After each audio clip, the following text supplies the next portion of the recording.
Gopalganj bulletin. विधानसभा चुनाव के बाद ईवीएम को डाइट व नवनिर्मित महिला आईटीआई में बने ब्रजगृह में सुरक्षा जवानों के द्वारा निगरानी में रखा गया है। दोनों जगहों में ईवीएम मशीन की सुरक्षा चौकसी के लिए विशेष कर सीआईएसएफ बल को तैनात किया गया है। ब्रजगृह के अंदर सीलबंद कक्ष के बाहर अत्याधुनिक हथियारों से लैस 24 घंटे जवान बारी बारी से निगरानी कर रहे हैं। मतदान के बाद स्वयं पर्यवेक्षकों की देखरेख में ईवीएम मशीन वाले कक्ष को विधिवत सील कर दिया गया।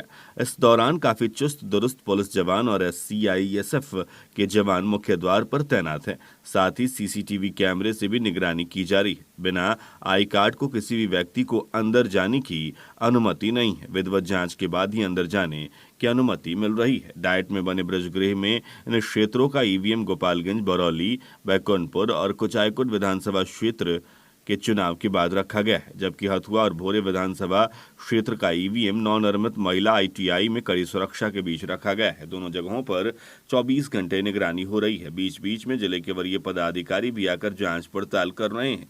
अब सभी दलों की निगाहें 10 नवंबर को होने वाले मतगणना पर है। इस दिन 6 विधानसभा के प्रत्याशियों के भाग्य का फैसला होगा।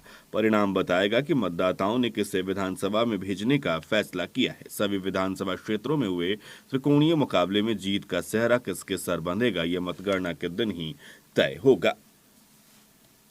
जिले के विभिन्न आंगनबाड़ी केंद्रों पर टीकाकरण का कार्य किया जा रहा है। इस दौरान टीका लगाकर प्रतिरक्षित किया जा रहा है। 0 से 5 वर्ष तक के बच्चों, गर्भवती महिलाओं को ड्यू बुक के अनुसार टीका लग रहा है। हमारे माझागढ़ प्रखंड संवाददाता सुदेश प्रसाद श्रीवास्तव ने जानकारी दी कि प्रखंड अंतर्गत संचालित आंगनबाड़ी केंद्रों पर नियमित टीकाकरण के तहत टीकाकरण एएनएम के द्वारा किया जा रहा है, जिसकी जांच यूनिसेफ के एसएमसी रूबी कुमारी और अपर मुख्य चिकित्सा पदाधिकारी के द्वारा स्वास्थ्य केंद्र और उपकेंद्रों पर की जा रही है।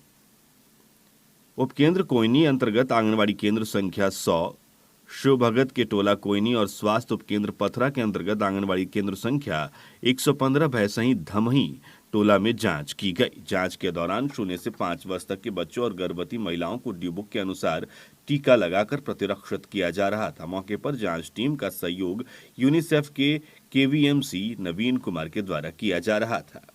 कृषि विज्ञान केंद्र सिपाया में किसानों की कार्यशाला आयोजित कर बीज का वितरण किया गया। कार्यशाला में डॉक्टर साजिद हुसैन के द्वारा किसानों को तिलहनी फसलों की खेती के बारे में विस्तृत जानकारी प्रदान की गई। कार्यशाला में एकीकृत अग्रिम पंक्ति प्रदर्शन के अंतर्गत प्रभेद आरएच 0749 राई बीज का निःशुल्क वितरण किया गया। डॉक्टर हुसैन ने बताया कि बीज लगाने से पहले किसान भाई बीज को उपचारित अवश्य कर लें। बीज उपचारित करने से फसलों को कीटों से बचाया जा सकता है। हमारे थावे संवाददाता गौतम कुमार ने जानकारी दी है कि थावे के बेदुटोला गांव के मोड़ के पास वकील नवीन कुमार को 21 अक्टूबर को बाइक पर सवार अपराधियों ने गोली से छलनी कर दिया था, जिसको लेकर थावे पुलिस सीसीटीवी फुटेज खंगालकर छापेमारी कर रही है। बताया जा रहा है कि उसका गांव थाना क्षेत्र के जमसड़ी गांव के नवीन कुमार को अपराधियों ने 6 राउंड फायरिंग कर पूरे शरीर को छलनी कर दिया था, जिसका इलाज गोरखपुर के लिए रेफर किया गया था, जहां वकील के शरीर से 4 गोली को डॉक्टरों ने निकाल दिया, लेकिन शरीर में रीढ़ में 2 गोली फंसने से चिकित्सकों ने गोरखपुर से लखनऊ रेफर कर दिया, जहां उनका इलाज चल रहा है। गोलीकांड के बाद थावे थाने के एएसआई श्याम सुंदर प्रसाद घायल वकील का फर्द बयान दर्ज करने के लिए गोरखपुर गए, जहां पर घायल वकील और परिजन बयान दर्ज कराने से मना कर चुके हैं। पुलिस खाली हाथ वापस लौट आई। थानाध्यक्ष विशाल आनंद ने बताया कि परिजनों का कहना है कि अभी इलाज चल रहा है। घायल वकील अभी बयान देने की स्थिति में नहीं है। ठीक होने पर थाने में आवेदन दिया जाएगा। उन्होंने बताया कि पुलिस अपने स्तर से अज्ञात अपराधियों के विरुद्ध प्राथमिकी दर्ज कर चुकी है। घायल वकील का फर्द बयान आते ही प्राथमिकी में संलग्न कर दिया जाएगा। उन्होंने बताया कि पुलिस हर बिंदु पर जांच कर रही है। सीसी कैमरे के फुटेज के आधार पर छापेमारी हो रही है। इसमें शामिल अपराधियों को जल्द ही गिरफ्तार किया जाएगा। कटिया थाना क्षेत्र के बरनाहा गांव में गुरुवार की रात्रि अचानक आग लगने से 10,000 नकदी सहित 1 लाख से अधिक की संपत्ति जलकर खाक हो गई। इस घटना में पीड़ित परिवार ने 4 लोगों के विरुद्ध जबरन आग लगाने का आरोप लगाते हुए थाने में आवेदन दिया है। थाने के बरनाहा बैकुंठ गांव में गुरुवार को हरिलाल माझी के घर अचानक आग लग गई। ग्रामीणों द्वारा जब तक आग पर काबू पाया जाता तब तक हरिलाल माझी व अरुण माझी का आवासीय झोपड़ी जलकर राख हो गया।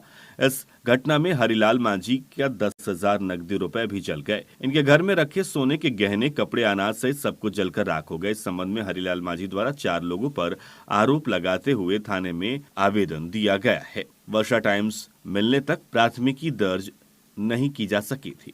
नगर थाना क्षेत्र के चैनपट्टी गांव के समीप शुक्रवार को बालू लदे ट्रक से वसूली करने का विरोध करने पर नगर थाने के वाहन चालक ग्रामीणों से उलझ गए, जिससे आक्रोशित ग्रामीणों ने NH-28 को जाम कर दिया।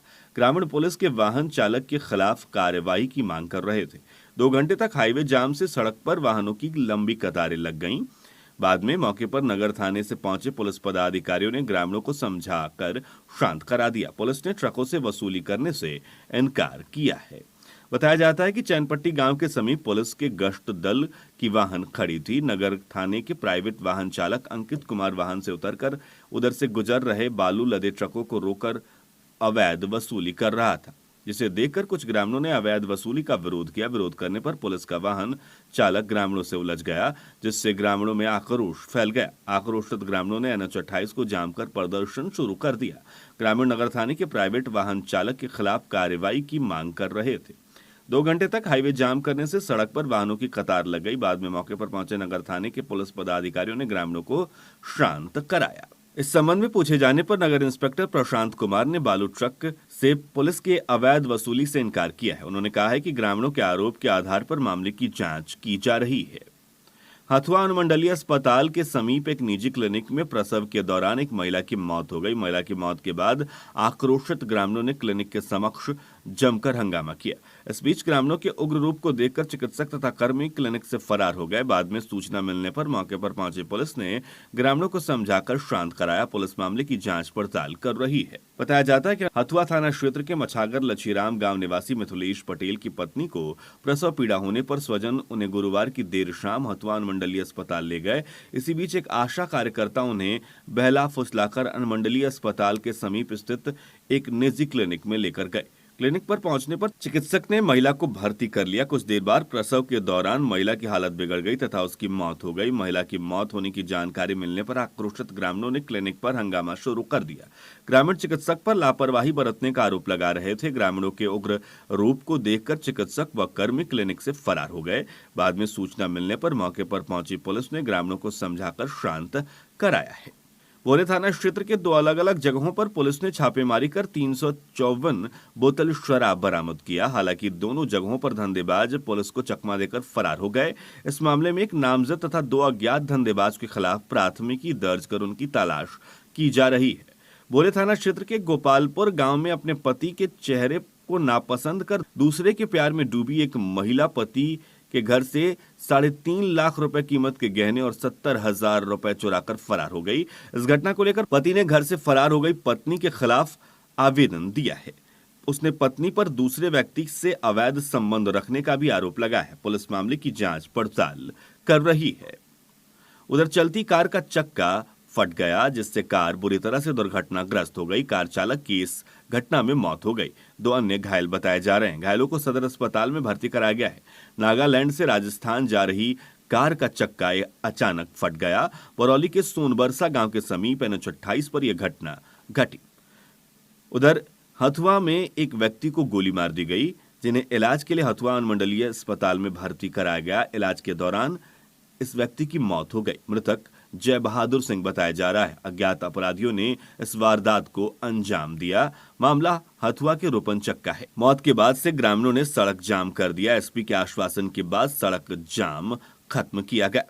पुलिस ने शव को अपने कब्जे में लेकर पोस्टमार्टम के लिए सदर अस्पताल भेज दिया है। उधर पानी भरे गड्ढे में डूबने से बच्चे की मौत हो गई। कुचायकोट थाने के रामपुर खरिया गांव की घटना बताई जा रही है। सदर अस्पताल में इलाज के लिए पहुंचने पर डॉक्टरों ने बच्चे को मृत घोषित कर दिया। उधर कटिया थाना क्षेत्र के बेलाडी गांव में एक युवक ट्रैक्टर की चपेट में आने से जख्मी हो गया, जिसे निजी क्लिनिक में प्राथमिक इलाज के लिए भर्ती कराया गया, जहां से चिकित्सकों ने उसे